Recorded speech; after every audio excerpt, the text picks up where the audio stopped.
Kung minsan ay talagang may mga tao na sadyang mapagmataas nang dahil sa mas may kaya sila sa'yo ay mamaliitin ka na lamang nila.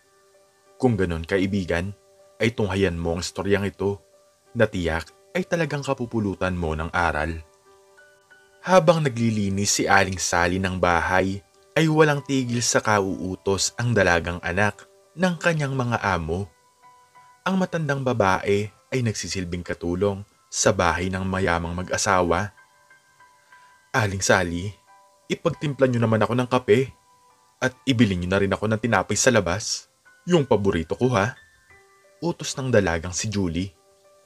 Naglalaba pa si Aling Sally sa panahong iyon, ngunit panay pa rin ang utos ng dalaga. Sige po ma'am, saglit lang po at maghuhugas lamang po ako ng aking kamay. Sagot ng matanda, nakitang-kita sa mukha nito ang sobrang pagkapagod. Ano ba yan, Aling Sally? Bilisan niyo naman ang kilos. Gutom na ako oh. Pinapasweldo naman kayo ni mama at papa. Tapos, babagal-bagal pa kayo kung kumilos. Walang galang na sabi ni Julie. Sakto naman na dumating si Don Mariano at narinig nito ang sinabi ng kanyang anak sa kanilang katulong. Anak, ano bang sinabi ko sa'yo? Pag kaya mo nang gawin ang isang bagay, ay huwag mo nang iutos kay Sally. Ituring mo siya dito na parang kapamilya mo at hindi bilang isang katulong. Nakakunot noong sabi ng kanyang ama. Nako, Don Mariano, wala pong problema sa akin. Ipagtitimpla ko na po siya ng kape at bibili na rin po ako ng tinapay sa labas. Pagsingit ni Aling Sally. Talagang hindi na nagugustuhan ng matandang lalaki ang inaasal ng kanyang anak. Kung utusan kasi ni Julie ang kanilang katulong, ay parang hindi na ito napapagod. Sa edad na 60 taong gulang ni Aling Sally, ay bakas na sa pangangatawan nito ang panghihina. Nang makalabas na ang kanilang katulong ay kinausap ni Don Mariano ang kanyang anak. Julie, wag naman ganun ang turing mo kay Aling Sally. Tandaan mo na halos sa kanya ka na lumaki. Maswerte ka pa nga dahil meron tayong nakakain sa pangaraw-araw at wala kang pinoproblema sa pagpepera dahil meron ka pang mga magulang. Pangaral ng kanyang ama. Papa naman, kumuha pa kayo ng katulong tapos hindi nyo pa rin uutusan. Isa pa, trabaho ni Aling Sally ang maglingkod sa atin. Tinawag nyo pa siyang katulong kung hindi nyo naman pala uutusan. Inis na sagot ni Julie. Hindi talaga maintindihan ng dalaga ang hirap ng buhay. Kung minsan pa nga ay minamaliit nito ang kanilang katulong, nakasalanan nito kung bakit ito mahirap. Hindi daw kasi nagtapos sa pag-aaral si Aling Sally, kaya naging pabigat ito sa kanyang pamilya. Maya-maya lamang ay umalis na si Don Mariano at sakto namang dating ng kanilang katulong, dala-dala ang kape at tinapay. Alam nyo, Aling Sally, huwag kayong maging masaya kung kinakampihan po kayo ni Papa. Tandaan nyo na katulong lang kayo dito at kami ang pagsisilbihan nyo. Nararapat lang sa inyo yan dahil pinapasweldo namin kayo. Mapagmataas na sabi ng dalaga. Nakayuko na lamang ang matanda habang minamalit ito ng dalaga. Para bang sa edad niya ay hindi na siya ginalang nito. Walang pagmamahal kahit na siya ang nagpalaki at nag-alaga sa babae simula ng sanggol pa lamang ito. Ipinagpatuloy na lamang ni Aling Sally ang kanyang paglalaba kahit na masakit sa kanyang dibdib ang kanyang mga narinig. Talagang matiisin ng matanda at hindi siya makalis sa bahay na ito dahil nasanay siya sa pamilyang ito. Kung ituring ni Aling Sally ang mag-asawa ay parang mga anak na nito at si Julie naman ay parang kanyang apo. Isang araw ay dumating ang mga kaibigan ng dalaga. Sosyalin din ang mga ito at balak ata na magkaroon ng kasiyahan. Muli ay inutos-utusan ni Julie si Aling Sally sa lahat ng gawain. Pagluluto at paghahanda ng pagkain. Julie, sino ang nagluto ng pagkain nyo? Parang hindi ata masarap. Tanong ni Erica. Nang dahil doon ay napahiya ang dalaga sa kanyang kaibigan at tinawag nito ang matanda. Ano ba yan, Aling Sally? Sinasadya nyo ata na hindi pasarapin ang luto. para mapahiya ako. Ito ba ang ginaganti niyo sa akin? Galit na sabi ni Julie. Naku, pasensya na apo ko. Pagod na kasi ako at hindi ko namalayan na baka hindi na masarap ang niluluto ko. Paumanhin ng matanda. Bigla namang itinapon ni Juliet ang pagkain sa damit nito. Gulat na gulat ang matanda sa ginawa ng mapagmataas na dalaga. Sa mga gabing iyon ay nagpasensya muna si Aling Sally, ngunit kinabukasan ay nalaman ni Don Mariano ang ginawa ng kanyang anak sa kanilang katulong. Galit na galit ang isang ama na para bang wala nang galang ang kanyang anak sa kanilang katulong. Julie, simula ngayon ay pagbabakasyonin ko muna si Aling Sally, ngunit patuloy ko siyang pasesolduhin. Ikaw ang magiging katulong dito sa bahay at ikaw ang gagawa ng lahat ng gawaing bahay. Tingnan natin kung ano ang mangyayari sa buhay mo kapag wala siya. Galit na sabi ni Don Mariano. Eh di sige, mabuti pa nga na paalisin niyo na ang matandang yan dahil wala na namang nagagawang tama yan sa pamamahay na to. Pabalang na sagot ni Julie. Nang dahil doon ay tuluyan munang nagbakasyon si Aling Sally sa kanyang pamilya sa probinsya. Simula noon ay wala nang nauutusan ng dalaga. Hindi nito ginagawa na maglaba ng sarili niyang mga damit hanggang sa wala na siyang suotin. Naku po, ano na kaya ang susuotin ko? Naiiling na tanong ni Julie sa kanyang sarili. Wala itong nagawa kundi labhan ang kanyang mga damit. Hindi pa siya nakakatagal sa kanyang ginagawa ay naramdaman na nito ang pananakit ng kanyang mga kamay. Nakaramdam din ito ng gutom nang dahil sa pagod. Imbis na magpahinga ay nagluto ito ng kanyang sariling pagkain. Paano ba to? Hindi ko naman alam kung paano magluto. Sige na, basta magluluto na ako. Desididong sabi ng dalaga sa kanyang sarili. Nagluto ito ng kanyang paboritong adobo na palaging niluluto ni Aling Sally sa kanya. Ngunit nang tikman niya ito ay ubod ng alat. Nagtiis ng gutom ang dalaga nang dahil sa hindi niya naman makain ito. Kahit tirikang araw ay lumabas ito upang bumili ng tinapay at iba pang mga pagkain. Pagod at panlalambot ang naramdaman ng dalaga habang siya ay naglalakad. Ano ba yan?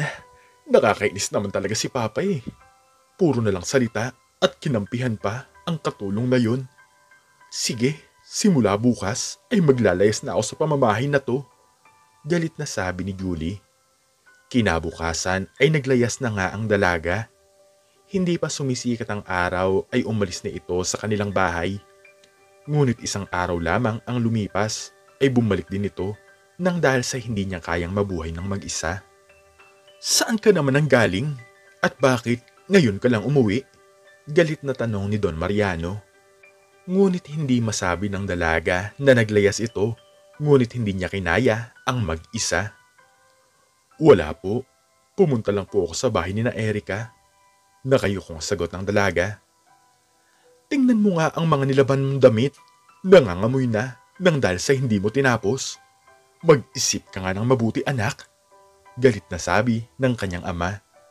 Nang dahil doon ay biglang bumuhos ang mga luha ni Julie sa kanyang mga mata. Hindi nito maamin na nahihirapan na talaga siya sa kanyang buhay. Sige Julie, ipagtimpla mo muna ako ng kape at ipaghanda mo ako ng makakain. Kauuwi ko lang galing sa meeting kaya nagugutom ako. Utos ni Don Mariano. Agad na kumilos ang dalaga upang ipakita sa kanyang ama na kaya niyang gawin ang bagay na to. Nagtimpla ito ng kape at nagbukas ng delata. Ano? Seryoso ka ba? Na delatang ipapakain mo sa akin? Dismayadong sabi ng matandang lalaki. Nang tikman nito ang kape ay lalong nag-init ang ulo nito. Sige Julie, tikman mo ang tinimpla mong kape at sabihin mo sa akin kung anong lasa, sabi ni Don Mariano. Nang tikman ni Julie ang kape ay ubod ito ng alat. Hindi pala asukal ang kanyang nailagay kundi asin. Kitang-kita ng kanyang ama ang pagngiwi ng kanyang muka nang tikman niya ito. Papa naman, hindi ko po kayang magtimpla ng kape. Pakiusap lang po, Papa. Pabalikin niyo na po si Aling Sally at hindi ko na po uulitin ang aking mga nagawa. Umiiyak na sabi ni Julie. Nang dahil doon ay bigla itong napangiti sa sinabi ng kanyang anak. Yan, yan ang gusto kong mangyari sa'yo. Ang maranasan mong hirap na ginagawa ni Aling Sally. Ngayong alam mo na. Anong masasabi mo? Nakangiting tanong ni Don Mariano.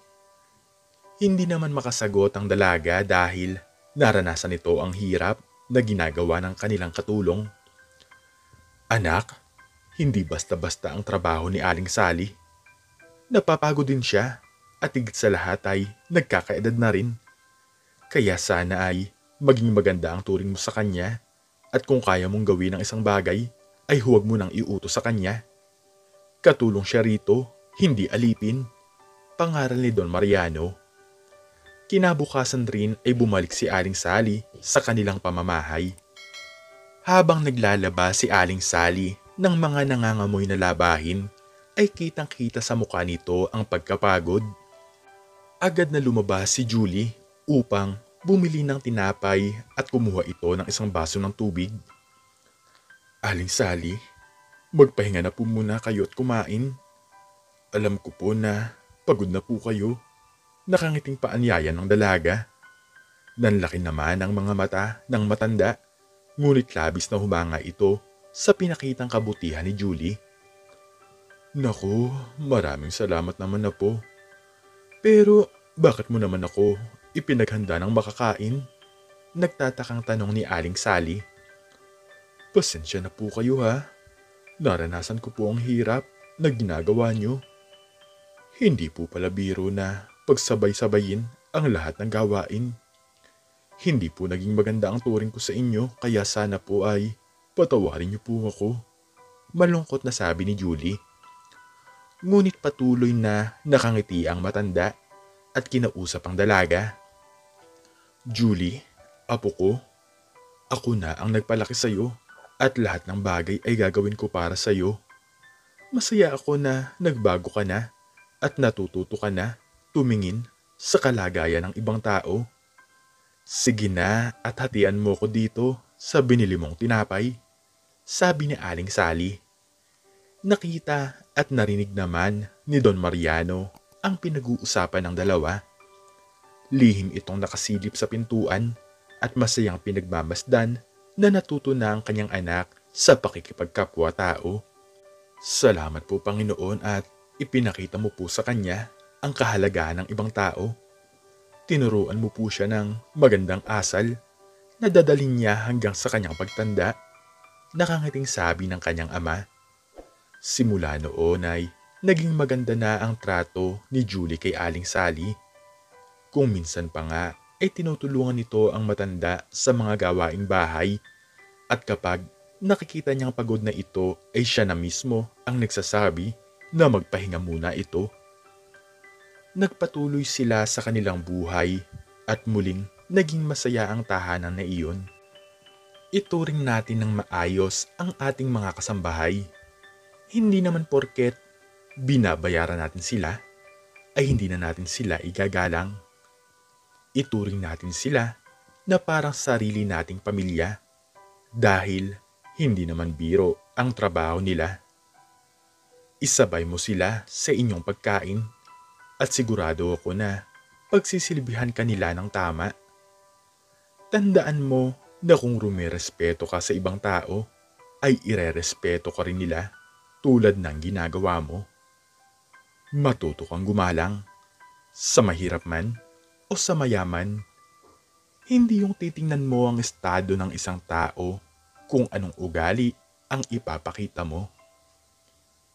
Ikaw, anong natutunan mo sa istoryang ito? I-comment mo sa baba ang iyong natutunan. At hanggang dito na lamang po nagtatapos ang aking maikling istorya.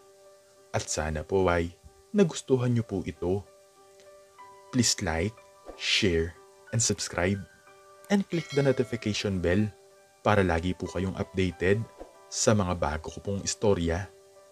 Muli ay maraming salamat po sa inyong lahat at sana po ay patuloy niyo akong suportahan. God Bless us all po.